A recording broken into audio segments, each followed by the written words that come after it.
Twitter. It's more than just a social media platform, a digital town square where revolutions are born and celebrities are cancelled. But how did it all begin? The story of Twitter is as dramatic and unpredictable as the platform itself. Picture this. It's 2006, Facebook is on the rise, MySpace is still cool, and a group of tech enthusiasts in San Francisco are about to change the way we communicate forever. From Jack Dorsey's first tweet to Elon Musk's controversial takeover, this is the story of how 140 characters changed the world. And trust me, it's anything but boring. It all started with a failed startup. Odeo was supposed to be the next big thing in podcasting. But when Apple launched iTunes podcasting, the team at Odeo knew they were in trouble. They needed a new idea, fast. That's when Jack Dorsey, a quiet programmer with spiky hair and nose rings, pitched an idea that would change everything. My concept was simple, a platform where people could share short status updates with friends, inspired by AOL Instant Messenger away messages and emergency dispatch systems. The idea was to create a service that would answer one simple question: what are you doing? Noah Glass, one of Odeo's co-founders, became particularly passionate about the concept. He spent long nights with Dorsey, brainstorming and refining the idea. It was Glass who came up with the name Twitter, inspired by the short chirps of birds. The stage was set for the birth of a platform that would revolutionize communication in the digital age. At the heart of Twitter's origin story are four key players. First, there's Jack Dorsey, the quiet visionary with the initial idea. Then we have me, Evan Williams, the experienced entrepreneur. I'd already sold a company to Google and was the CEO of Odeo when Twitter was conceived. Biz Stone here, the creative force. I had worked with Evan at Google and followed him to Odeo.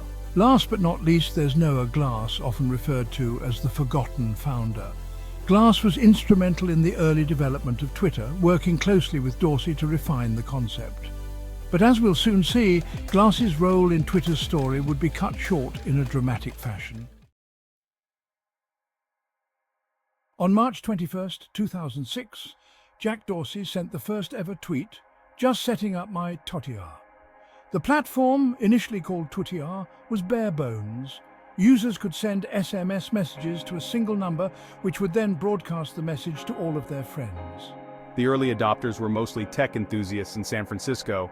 They were intrigued by this new form of communication. The 140-character limit, initially imposed by SMS restrictions, became a defining feature. The turning point came at the 2007 South by Southwest SSW conference in Austin, Texas. The Twitter team set up large plasma screens in the conference hallways displaying tweets in real time. The SSW success catapulted Twitter into the spotlight. Twitter was no longer just a quirky tech experiment, it was becoming a cultural phenomenon. Section 5. Betrayal in 140 characters, power struggles at the top. As Twitter's popularity soared, tensions began to simmer among the founding team. At the center of this drama was Noah Glass, the passionate co-founder who had been instrumental in Twitter's early development. Despite his contributions, Glass found himself increasingly sidelined. The situation came to a head in 2006 when Evan Williams, acting as CEO, made a fateful decision. In a move that shocked many, I fired Glass from the company. But the drama didn't end there. Jack Dorsey, the idea man behind Twitter, was initially appointed as CEO. However, his leadership style and focus on other projects led to concerns. In 2008, in another surprising twist, Dorsey was ousted as CEO, replaced by Evan Williams. These power struggles and betrayals set the tone for Twitter's corporate culture in the years to come. Section 6. A game of musical chairs, Twitter's revolving leadership. Twitter's leadership saga continued to unfold like a Silicon Valley soap opera. After I took over as CEO in 2008, I focused on scaling the platform to handle its explosive growth. Under my leadership, Twitter's user base expanded dramatically, and the company secured significant funding. However, Williams' tenure was not without its challenges. In 2010, in yet another leadership shakeup, Williams stepped down as CEO. He was replaced by Dick Costolo, who had joined Twitter as COO the previous year. In 2015, amid pressure from investors over slowing user growth, Costolo resigned. And who should step back into the spotlight but Jack Dorsey, returning as CEO nearly 7 years after being ousted. Dorsey's second tenure as CEO was marked by efforts to make Twitter more user-friendly and to combat issues like harassment and misinformation. Section 7. The Musk Effect, a billionaire's takeover. Enter Elon Musk. The eccentric billionaire, known for Tesla and SpaceX, had long been a prolific Twitter user. In early 2022, I began buying up Twitter shares.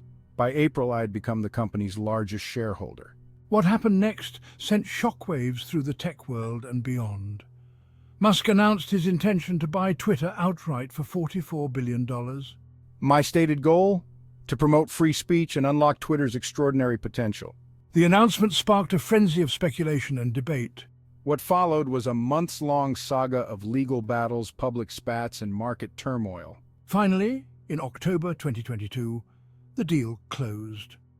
Musk took control of Twitter, immediately firing top executives.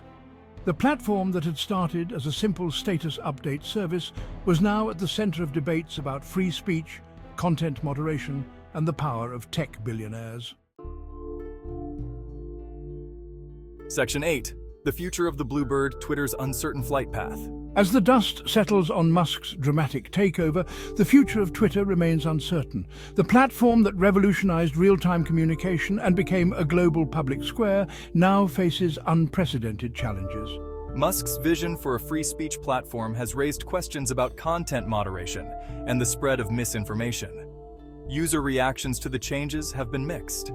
Some have embraced Musk's approach, seeing it as a necessary shakeup of the status quo. Others have expressed concern, with some high-profile users and advertisers leaving the platform.